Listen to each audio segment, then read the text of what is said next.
If you want things to work for you in your life, follow the voice of the Spirit, follow the voice of God, and follow the voice of faith. You see, the Bible tells us in Proverbs chapter 18, starting from verse 24, like this: a man of many companions may come to ruin, but there is a friend who sticks closer than a brother. So here the Bible, why do you think it connects many friends with destruction? You see, the fact that you have many friends, that means you are under the influence of many voices. So here we have the voice of God, and here again you are under the influence of many voices. So if you are under the influence of many voices and God is speaking to you, you'll be confused, all right? Then you'll be in a distraction, right? You can't even hear and then do what God is telling you. So in order for you to do what God tells you, you first need to remove those voices that are distracting you, that are becoming a noise, all right? That's why the Bible tells us, if a man has many friends, he may come to destruction. All right. So if you want things to work for you, the first thing that you have to do is that you have to only hear God.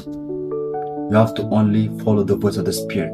That's why you can take off in the Bible Nehemiah, Joseph, and even the one who built the ark, Noah.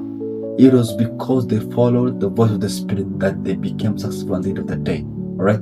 If Nehemiah had to follow the voice of his friends, Tobiah, Sanballat, and Geshem, he couldn't rebuild the wall of Israel.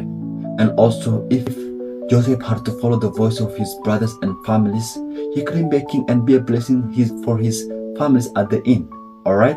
So if you want to be successful in your life, if you want things to work for you, follow the voice of the Spirit. That's why also the Bible tells us in Nehemiah chapter 2, starting from verse 19, like this: but when Sanballat the Horonite, Tobiah the Ammonite official, and Geshem the Arab heard about it, they mocked and ridiculed us. What is this you're doing? They asked, are you rebelling against the king?